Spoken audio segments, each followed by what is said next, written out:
Assalamualaikum warahmatullahi wabarakatuh.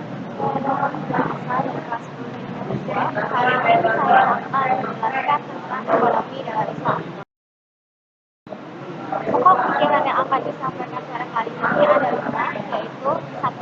Pengertian ekonomi Islam, 2. Dasar hukum ekonomi Islam, yang ketiga karakteristik ekonomi Islam, yang keempat tujuan ekonomi Islam, dan kelima jual beli. Yang pertama, pengertian ekonomi dalam Islam. Ekonomi dalam Islam adalah sebuah sistem ilmu pengetahuan yang menyoroti masalah perekonomian, sama seperti konsep ekonomi konvensional lainnya. Hanya dalam ekonomi Islam, nilai-nilai Islam menjadi landasan dan dasar setiap aktivitasnya. Yang kedua, dasar hukum ekonomi Islam.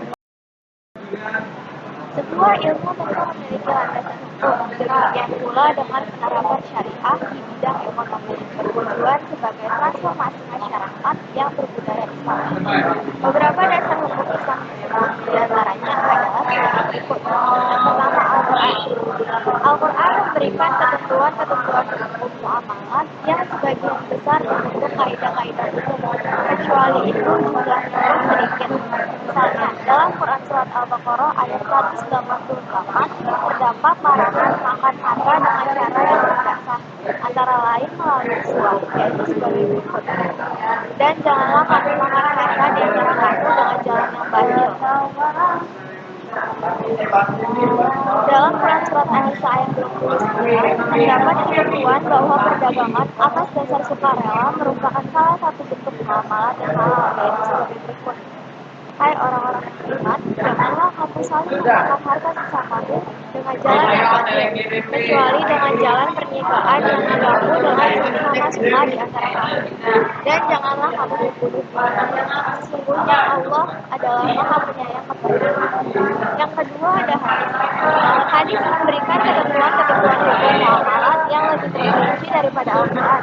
Hadis Nabi Shallallahu Alaihi Wasallam yang diriwayatkan oleh Ibnu Majah, At-Tirmidzi, dan lain-lain dari Sahih Al-Quran bahwa Rasulullah Shallallahu Alaihi Wasallam bersabda, janganlah merugikan diri sendiri dan janganlah merugikan orang lain.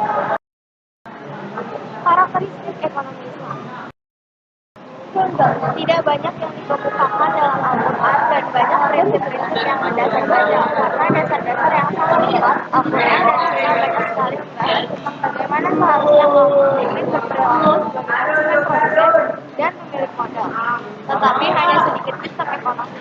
Ekonomi syariah menekankan kepada 4 sifat, antara lain kesatuan, unity, keseimbangan, equilibrium, kebebasan, goodwill, tanggung jawab, dan accountability. Dalam melakukan kegiatan ekonomi, Al-Quran melarang umat Islam menggunakan cara-cara yang batil, seperti dengan melakukan kegiatan riba, melakukan penipuan, mempermainkan takaran dan timbangan, berjudi, melakukan praktik suap menyuap, dan cara-cara batil lainnya. Tujuan ekonomi Islam. Ekonomi Islam mempunyai tujuan untuk yang pertama, memberikan keselarasan bagi kehidupan dunia. Yang kedua, nilai Islam semata hanya untuk kehidupan muslim saja, tetapi seluruh makhluk hidup di muka bumi. Yang ketiga, esensi proses ekonomi Islam adalah memenuhi kebutuhan manusia yang berlandaskan nilai-nilai Islam guna mencapai pada tujuan agama. Jual beli. Secara bahasa, Allah menjual berarti mempertukarkan sesuatu dengan sesuatu. Dan kebalikannya yakni al-syira, membeli. Demikian bahasa diterjemahkan dengan jual beli. Menurut etimologi jual beli diartikan pertukaran sesuatu dengan sesuatu yang lainnya. Rukun jual beli.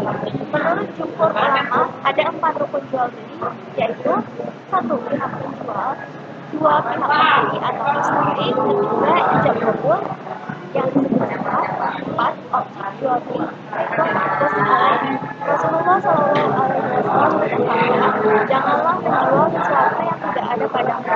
Hadis riwayat Tirmidzi. Syarat jual beli, yaitu ada 5, antara lain 1. Penjual dan pembeli melakukan transaksi dengan sadar dan betul. Artinya tak ada paksaan atau ancaman kepada salah satu pihak untuk melakukan transaksi. Kedua, pihak yang bersangkutan, pembeli dan penjual harus sudah dewasa, cakap dan dalam kondisi sadar saat melakukan transaksi. Ketiga, adanya amanat alias kesepakatan jual beli kedua belah pihak. Yang keempat, barang yang diperjualbelikan adalah dimiliki sepenuhnya oleh kedua. Artinya, barang itu bukan barang curian, pinjaman, atau barang yang hanya dikuasai kedua. Yang kelima, objek yang diperjualbelikan bukanlah barang yang terlarang atau haram. Yang keenam, harga jual beli itu harus jelas. Hikmah, prinsip, dan praktek ekonomi Islam. Yang pertama, dapat mewujudkan kesejahteraan umat Islam. Yang kedua, dapat mengajak umat Islam menjaga umat, dapat mewujudkan masyarakat yang damai, dan dapat memperoleh pahala dan diridhoi oleh Allah Subhanahu wa Ta'ala. Terima kasih.